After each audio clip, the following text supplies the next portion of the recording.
Eh bien, bonjour les amis, bonjour, bienvenue dans ce deuxième live café du lundi matin.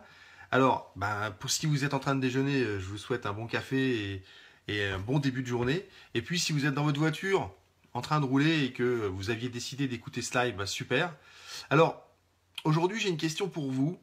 Et la question, en fait, c'est plus, est-ce que vous avez des personnes dans votre entourage professionnel pour qui ce que vous faites n'est jamais assez bien et que quoi que vous fassiez, quoi que vous disiez, ils ont toujours quelque chose à redire.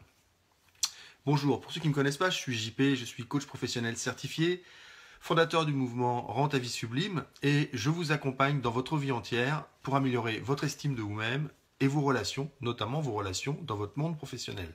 Alors, est-ce que vous avez quelqu'un dans votre entourage professionnel pour qui, quoi que vous fassiez, quoi que vous disiez, quoi que vous remettiez, quelle que soit votre façon de faire, ce n'est jamais bien? Eh bien, je suis désolé de vous l'apprendre, mais c'est une personne toxique pour vous. Effectivement, c'est la personne toxique que je classe dans les critiqueurs. Vous savez, j'ai fait il y a peu de temps un webinar sur les personnes toxiques. Alors, pas que dans le milieu professionnel. Et j'ai déterminé 5 types. Et le type auquel vous êtes confronté dans ce cas-là, c'est la personne qui aura en permanence un jugement sur ce que vous faites, ou sur ce que vous dites, ou même quand vous ne dites rien ou vous ne faites rien. Cette personne, en fait, elle va être très forte pour relever vos moindres défauts, pour toujours avoir quelque chose à redire sur ce que vous aurez fait. Que ce soit bien fait ou pas bien fait, cette personne aura toujours une opinion négative pour remettre en question ce que vous avez fait. Alors, avant de vous raconter une petite histoire qui image bien justement le monde de la critique, je vous rappelle que vous pouvez suivre tous mes lives en aimant ma page Rends ta vie sublime, en vous abonnant à ma chaîne YouTube, vous avez le lien juste au-dessus de la vidéo, et puis en allant sur mon site www.jeanpierrebonnet.com. Alors en plus le site, je viens quasiment de le refaire en entier. Vous avez plein de nouveautés. Vous avez notamment un coin live où vous pouvez retrouver tous mes lives, en tout cas tous les derniers. Et puis pareil, cliquez sur le lien de YouTube si vous voulez avoir ça facilement et à disposition. Alors, d'abord, je dis un petit bonjour. Hein. N'oubliez pas de vous signaler d'où vous êtes, ce que vous faites. Est-ce que vous allez partir au travail? Est-ce que vous êtes en train de déjeuner avec votre famille? Est-ce que vous êtes tout simplement réveillé et que vous aviez envie de regarder tranquillement ce qu'il y avait de nouveau sur Facebook? Donc, n'hésitez pas à vous signaler. Et puis aussi, si vous êtes dans le cas où quelqu'un dans votre entourage professionnel vous critique ou est dans cet aspect du critiqueur ou remet en cause ce que vous faites, dites-le nous, marquez-nous un petit commentaire comme quoi vous avez cette situation en face de vous et éventuellement posez votre question. J'y répondrai là en live, dans le temps imparti à ce live que je fais sur quoi que je fasse, quoi que je dise, de toute façon, c'est jamais bien. Alors, l'anecdote, elle est simple. En fait, c'est un petit garçon qui demande à son papa, Papa, comment est-ce qu'on fait pour ne pas être critiqué, pour que les gens nous aiment bien? Et le papa réfléchit et trouve pas de réponse comme ça verbale. Il lui dit, écoute, viens avec moi, on va aller au village, je vais essayer de t'expliquer ça en te montrant les choses. Donc, il monte sur le cheval, le petit garçon suit derrière, et ils partent comme ça au village. Donc, le papa est sur le cheval, le petit garçon est derrière. Il passe dans le village, sur la place centrale, et évidemment, quand il passe, les gens critiquent et disent « Ah, regardez-moi ça, ce bonhomme, il est adulte, il peut marcher, il a toutes ses forces, et il laisse son petit garçon à pied derrière le cheval. » Il rentre à la maison et le papa il dit, tu vois, les gens critiquent. C'est comme ça. Le lendemain, il dit à son petit garçon, viens, je vais te montrer encore autre chose. Donc, il met le petit garçon sur le cheval, et lui, il suit derrière, et il traverse la place du village, comme ça, avec le petit garçon sur le cheval, et le papa qui suit derrière. Et évidemment, vous vous doutez bien, les gens critiquent, et ils disent, regardez-moi ça, ce gamin, il est jeune, il est plein de force, et son père, qui est plus vieux, il le laisse derrière. Retourne à la maison, et le papa dit, tu vois, quoi que tu fasses, tu vois, tu passes, les gens critiquent. Le lendemain, à nouveau, il dit à son petit garçon, viens, je vais t'emmener au village encore, je vais te montrer une autre chose encore. Et ils montent tous les deux sur le cheval. Et ils traversent la place du village et les gens critiquent, regardez-moi ça, ils respectent pas leur animal, ils sont à deux dessus, ils sont en surcharge, c'est scandaleux. Les gens critiquent. Et il dit, tu vois, critique. Et le lendemain, il recommence. Mais ce coup-ci, ils mettent je dirais, leurs charges, les valises, etc., les choses à porter sur le cheval, et eux marchent derrière. Et ils traversent le village comme ça. Et les gens, évidemment, disent, regardez-moi ces deux idiots, ils ont un cheval, et qu'est-ce qu'ils font? Le cheval porte les valises, les affaires, et eux, ils marchent derrière. Donc et là, le papa dit au petit garçon, tu vois, quoi que tu fasses, quoi que tu dises, il y aura toujours quelqu'un pour critiquer ce que tu fais ou ce que tu dis. Donc le meilleur moyen de ne pas se soucier de la critique, c'est d'être soi-même et de faire ce que l'on sent juste. Donc voilà comment le papa a expliqué au petit garçon comment finalement ne pas être critiqué. Et c'est pas comment ne pas être critiqué, c'est faire les choses comme on pense qu'elles doivent être faites, faire de son mieux, et finalement savoir que de toute façon, il y aura toujours quelqu'un autour qui va avoir quelque chose à redire. Et vous savez comment on reconnaît facilement un critiqueur? C'est celui qui va arriver, qui va vous dire un truc et qui va mettre dans la phrase « oui, mais ». Vraiment, vraiment, c'est super hein, le travail que tu m'as rendu, mais tu vois quand même, t'aurais pu faire ci, t'aurais pu faire ça, ou t'aurais pu quand même choisir un autre papier que ça, ou tu as toujours quelque chose. Elle va avoir toujours quelque chose à vous reprocher, à vous dénigrer, à mettre en doute ce que vous avez fait, sans cesse, sans cesse. Alors, vous allez me dire, quels sont les moyens qu'on peut utiliser pour contrer ces personnes-là? Tout d'abord, prenez soin de vous exprimer en jeu. Quand vous allez dire à cette personne, vous allez lui dire ce que vous ressentez chaque fois qu'elle vous fait une critique. Exprimez-vous en jeu. Donc c'est je ressens, j'ai l'impression, je pense. Donc la première chose à lui dire, c'est lui dire mais j'ai l'impression que quoi que je fasse, finalement, ce sera jamais bien à tes yeux. Ou vous pouvez aussi vous poser la question. Mais qu'est-ce qu'il faut que je fasse pour que à tes yeux, ça soit bien? Donc vous allez me dire encore, ah oui, je me fais critiquer et c'est encore moi qui dois faire des efforts, qui doit prendre soin de faire attention à l'autre, etc. Oui, oui, pourquoi? Parce qu'en fait, la personne qui est en face de vous et qui vous critique a une estime tellement basse d'elle-même que c'est pour ça qu'elle vous critique. C'est pour avoir l'impression d'avoir une meilleure estime. Alors vous, finalement, en vous intéressant au pourquoi, comme d'habitude, en vous intéressant au pourquoi cette personne vous critique, qu'est-ce qu'il faudrait pour qu'elle arrête de vous critiquer?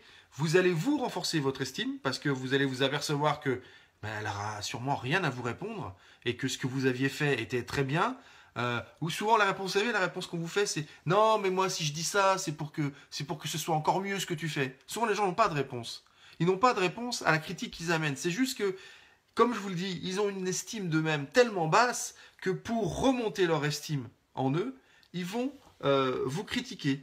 Ils vont vous remettre en cause, systématiquement. Alors, c'est important, justement, que vous alliez vers cette personne pour lui dire... Alors là, je parle du milieu professionnel. Hein, donc c'est pour ça que je vous dis d'approfondir, d'être curieux, parce que vous êtes dans le milieu professionnel, qu'on ne peut pas agir dans le milieu professionnel exactement, aussi directement qu'on agirait avec ses amis.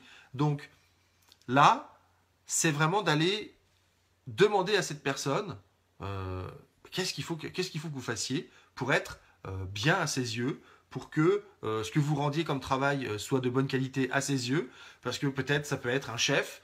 J'imagine qu'on est entre collaborateurs, on est beaucoup plus apte à dire à l'autre, écoute, chacun son job. D'ailleurs, si c'est pas le cas, si c'est un collaborateur qui vous critique sans arrêt, ou une collaboratrice évidemment, hein, ne vous gênez pas de lui dire que vous avez votre travail, qu'elle a le sien, et que finalement, qu'elle soit contente ou pas du travail que vous avez fait, ça ne la regarde pas, en fait. Hein, à partir du moment où c'est votre responsable, ça la regarde. Mais si c'est votre collaborateur, vous êtes au même niveau, vous êtes en droit de lui dire ça. Alors, comme d'habitude, n'allez pas lui dire « Ouais, mais si t'es pas content, toi, c'est pareil, il va te faire voir. Hein. » Effectivement, ça c'est très cash, mais ça n'améliore pas l'ambiance au travail. Et j'ai quand même l'impression que si on va travailler dans une bonne ambiance, c'est quand même vachement plus agréable et plus sympa et plus enrichissant que si on va travailler dans une ambiance pourrie. Donc n'envoyez pas la personne se faire voir, dites-lui simplement, écoute, on a chacun notre boulot, on n'a pas de compte à se rendre l'un à l'autre. Bon voilà, que ça te plaise ou que ça te plaise pas, c'est pas très grave. Le principal, c'est que moi, je pense que ce soit ce qu'il fallait faire, et ça sera le chef finalement ou le supérieur qui lui dira, bah non, c'est ça ou c'est pas ça. Mais voilà, donc vous pouvez le faire. En revanche, si le critiqueur souvent est un peu au-dessus, si c'est celui qui est à côté, le collaborateur, c'est pareil. Donc, cherchez à comprendre euh, avec quoi vous allez pouvoir vous sentir bien, parce que le but du truc, c'est ça, c'est de vous sentir bien, c'est d'arriver à trouver votre place et de vous sentir une bonne estime de vous-même. Donc, très simplement, ce genre de situation peut faire que vous vous sentez dévalorisé. C'est le sentiment qu'on ressent quand on est face à un critiqueur, c'est la dévalorisation. Donc, moi, ce que je vous donne là aujourd'hui comme astuce, c'est-à-dire de lui exprimer ce que vous ressentez et l'effet que ça vous fait chaque fois qu'il vous fait une critique, le fait de aussi lui poser la question de qu'est-ce que je dois faire pour que bah, ça soit bien à tes yeux, ça va vous permettre, vous, bah, de vous apercevoir que ce que vous aviez fait, c'était bien, que votre robe que vous portez aujourd'hui, en fait, elle est à votre goût, parce que c'est ce que vous pouvez répondre aussi, de quelqu'un qui vous dit, ah ben, excuse-moi, mais tes chaussures et ta robe, aujourd'hui, ça va pas très bien ensemble quand même, et vous pouvez lui répondre, bah oui, mais moi, c'est ce qui me plaît, voilà. Vous pouvez aussi, bah oui, mais moi, je les ai trouvés sympas. Vous pouvez aussi faire de l'humour. Donc tout ça, mettez-le en place et vous allez vous apercevoir que la personne en face de vous qui critique, elle a un manque d'estime envers elle-même et c'est d'elle qu'elle parle. Et vous, votre estime à ce moment-là va remonter parce que vous saurez que vous avez fait ce que vous deviez faire. Faites aussi toujours de votre mieux. Et puis, dernière chose, n'hésitez pas à vraiment exprimer la vérité. Ne cherchez pas à attaquer avec quelque chose qui n'est pas vrai. Donc, exprimez vraiment l'authenticité, la vérité de ce que vous ressentez à l'intérieur de vous quand cette personne vous attaque. Et puis, deuxième chose et dernière chose, n'y allez pas frontal.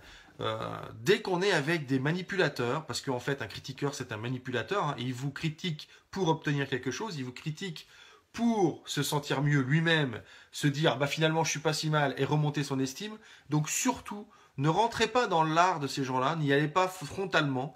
Euh, Soyez plus fin que ça et allez-y, comme je vous le disais juste avant, posez des questions sur qu'est-ce qu'il faut que je fasse, qu'est-ce que c'est, qu'est-ce qui est bien pour toi, comment ça doit être pour que ce soit bien, comment ça doit être pour que ça te plaise, etc. Et de lui dire si c'est une histoire de goût, ben oui, mais attends, à moi ça me plaît, à toi ça te plaît pas. Mais quand on est sur du travail, sur des réalisations, sur des projets, des choses comme ça, c'est de lui demander comment est-ce que ça doit être fait pour que toi ça te plaise, ou en tout cas pour que ça soit bien à tes yeux. Ça ne veut pas dire que vous allez le faire, ça veut dire que vous allez vérifier si réellement il a quelque chose pour vous qui va vous permettre d'améliorer votre travail. À cette condition-là, la critique est valable. C'est-à-dire que si la personne vous fait une critique et qu'elle vous donne des éléments pour mieux faire, alors c'est une vraie critique, c'est un vrai feedback.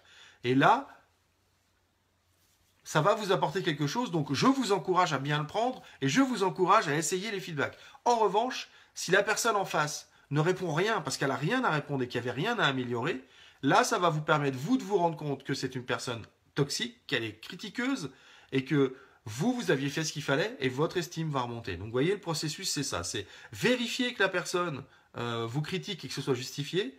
Ensuite, s'il n'y a rien, si c'est une histoire de goût, uniquement de choix, et lui exprimer que votre choix à vous, c'est celui-là, que c'est ce que vous aimez. Toujours tout ça calmement, inutile de vous énerver, ça n'améliorera pas et ça ne changera pas les choses. Et puis enfin, si jamais la critique était justifiée, eh ben, essayez d'appliquer les feedbacks et vous verrez bien si ça change quelque chose ou pas. Et puis, au final, ce que je vous encourage à faire, c'est de toujours faire de votre mieux et de toujours faire le maximum. Et là, vous pourrez toujours répondre ça à la personne. Mais écoute, moi j'ai fait mon maximum. Si toi tu as des choses à me donner pour faire mieux, alors donne-les-moi. Et là, ça, c'est une réponse imparable. Soit la personne est super, elle va vous donner des trucs, elle va dire bah oui, tu pourrais faire ça, tu pourrais faire ci. Soit c'est une critiqueuse et elle n'aura rien à vous. Alors, il y a Chamila qui dit les gens qui critiquent, faut pas y accorder d'importance si le travail est fait. C'est le principal. C'est pour plaire aux autres ou se faire des amis. C'est pour gagner. Alors, Ça dépend, parce que quand c'est au travail, ne pas y accorder d'importance et puis avoir la boule au ventre quand tu vas travailler, c'est pas une solution. Essayer de ne pas avoir la boule au ventre, ça veut dire essayer de comprendre pourquoi cette personne est comme ça et essayer de faire en sorte qu'elle, elle comprenne qu'elle t'atteindra plus. Parce que le but des petites astuces que je vous donne, c'est que ça ne vous atteigne plus. Et pour moi, dans le sens même où tu dis il ne faut pas y accorder d'importance, c'est que ça t'atteint. Donc si ça vous atteint, faites quelque chose pour que ça ne vous atteigne plus. Et cette chose à faire, c'est finalement élucider le pourquoi de la critique et le bon fondement de la critique. Parce que parfois, les critiques sont bien fondées. Il ne faut pas toujours la prendre à rebrousse-poil, la critique. Souvent aussi, ça peut être votre ego qui refuse la critique. Donc, il faut faire la part des choses et discerner quelle est la critique constructive et quelle est la critique négative, et uniquement parce que la personne en face, elle n'a pas une bonne estime d'elle-même et qu'elle se sent inférieure à vous et qu'elle a envie de se rassurer et de remonter sa propre estime, et elle le fait en vous critiquant. C'est tout ce qu'elle a trouvé. Si vous êtes des champions de l'estime, vous pouvez lui conseiller des choses pour remonter son estime. Mais là, il faut quand même avoir atteint un niveau de communication assez élevé.